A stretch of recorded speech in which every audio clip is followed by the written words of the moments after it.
Frères et sœurs, chers amis, ce dimanche est donc dimanche de la miséricorde. Pour les visuels de notre assemblée, même si c'est un petit peu loin, regardez le portrait qui a été fait sous l'inspiration de sœur Sainte Faustine. Pour ceux qui sont un peu moins visuels, essayons de contempler la miséricorde. Et je voudrais le faire en 3 moments pour faire écho à ces lectures. Un premier moment pour essayer de comprendre que la miséricorde a un visage, que dans un deuxième moment, cette miséricorde s'exprime dans un lieu, et troisième moment, que cette miséricorde invite à une réponse. Alors, chaque fois que nous parlons de la miséricorde, nous reprenons les mots mêmes que de ce que le pape François avait écrit au moment où il lançait l'année sur la miséricorde. Le visage de la miséricorde du Père, c'est Jésus-Christ. Et on voit que Thomas, l'apôtre qui n'est pas là le soir du premier jour de la semaine, le soir de la résurrection, nous dit cette quête du visage de la miséricorde. Et la miséricorde, elle est bien ce visage de Jésus tel qu'il est dans sa gloire et qui demande à être contemplé avec les traces de sa passion. Et Thomas, pour ça, est incontournable. Lorsqu'on essaie de comprendre comment Jésus est le visage de la miséricorde, voilà cet homme dont on découvre progressivement qu'il est le Messie envoyé par Dieu, qu'il est le Fils du Père, qui nous aime jusqu'à donner sa vie pour nous, qui meurt sur la croix, qui ressuscite et qui porte encore en lui ces traces de l'amour infini qu'il montre à l'humanité. La miséricorde, frères et sœurs, c'est donc ce visage, c'est cette personne qui nous montre ce qu'est la nature de Dieu. Dieu est miséricorde. Et là encore, c'est pas simplement un mot, une idée ou un concept. Cette miséricorde de Dieu est venue dans notre monde pour nous dire ce que c'est, comment vivre et comment vivre de la miséricorde. Jésus est plein de compassion, épris de compassion. Il montre comment Dieu se rend proche de tous les pauvres, les petits, les malades, les infirmes, qui montre ainsi cette compassion à l'œuvre, expression de la miséricorde du Père, telle que Jésus veut la révéler. Il nous faut donc toujours avoir cela en tête lorsque nous contemplons la miséricorde. C'est la contemplation du visage d'une personne qui nous a aimés tous et chacun, jusqu'à donner sa vie, son existence, pour que, comme l'on dit la finale de l'Évangile que j'ai lu tout à l'heure, pour que nous ayons la vie. La miséricorde qui prend visage, c'est pour que nous ayons la vie. Regardons donc ce visage de Jésus qui nous exprime cette miséricorde du Père. Et on pourrait rester en contemplation devant cette icône. Mais deuxième moment, il y a un lieu d'expression, de célébration, de vie de la miséricorde.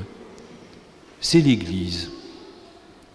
Vous avez entendu dans les Actes des Apôtres la typologie, l'idéal de ce qu'est une communauté chrétienne. Alors, regarde, c'est facile à se rappeler. Les frères étaient assidus à l'enseignement des apôtres, à la communion fraternelle, à la fraction du pain, aux prières, ils vivent ensemble et ils mettent tout en commun.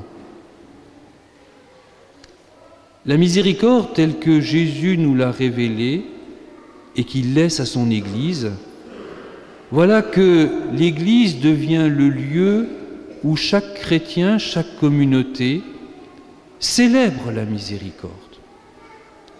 Chaque fois que nous célébrons l'Eucharistie, comme nous le faisons ce matin, qu'est-ce que nous faisons? Nous célébrons ce moment où Jésus, ayant aimé les siens jusqu'au bout, se donne, se livre, pour que toutes les générations de chrétiens puissent communier à cette vie, expression de la miséricorde du Père.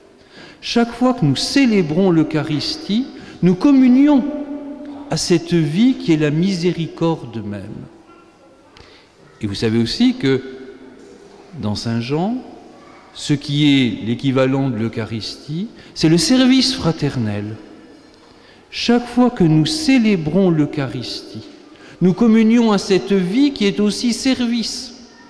Service du plus petit, service du plus humble, service qui permet d'exprimer à travers les œuvres de la miséricorde ce que nous en recevons, puisque la manière dont nous vivons, la manière dont nous célébrons, c'est bien ce qui va progressivement nous structurer pour que nous puissions mettre en œuvre ce que nous recevons de la part de Dieu, à la fois dans la célébration, à la fois aussi dans l'appartenance à l'Église. L'Église, donc, ce lieu fraternel dans lequel nous nous encourageons les uns les autres à la miséricorde, voilà qu'elle devient un lieu dans lequel s'incarne pour nous cette miséricorde. Troisième moment, il s'agit de répondre. Nous contemplons le visage de Jésus-Christ, expression de la miséricorde du Père.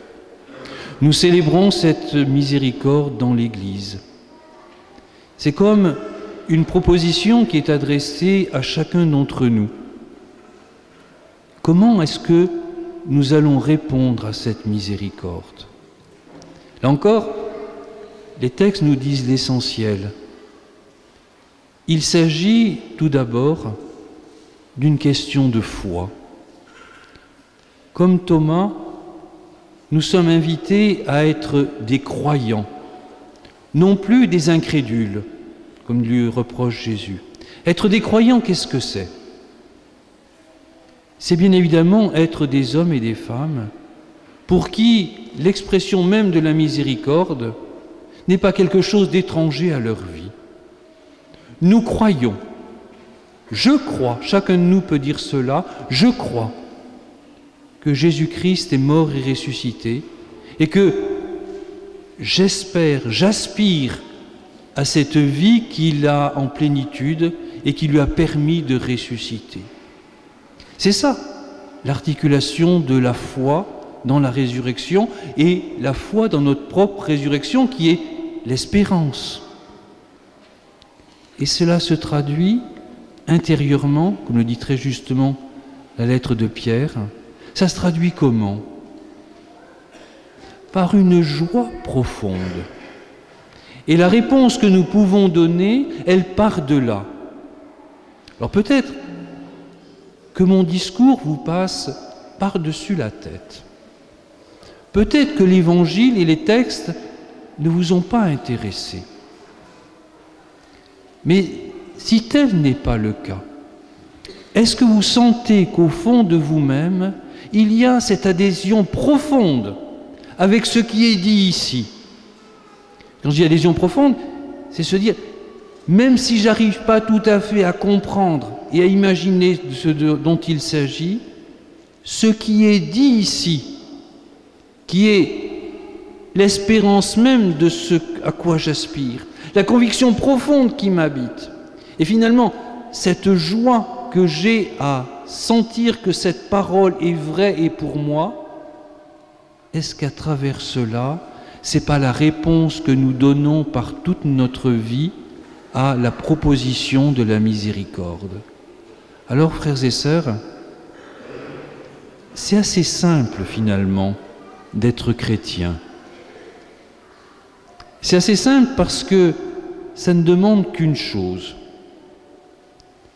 être des disciples de ce Dieu qui a tellement aimé l'humanité et le monde qu'il est venu nous aimer pour se révéler dans ce qu'il est le plus intimement de son être, un être de miséricorde.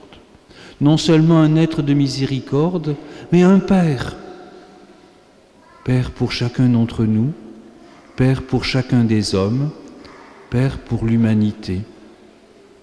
Alors pour conclure, réentendons cette parole de l'évangéliste Saint Luc qui dit finalement l'horizon dans lequel la vie chrétienne doit se déployer. Vous donc, vous serez miséricordieux comme votre Père est miséricordieux. Si nous découvrons en contemplant Jésus-Christ, icône du Père, que le Père est miséricordieux, alors notre horizon, notre vie, notre actualité, notre engagement, notre service, notre prière, etc., tout cela sera teinté de la miséricorde de Dieu. Amen.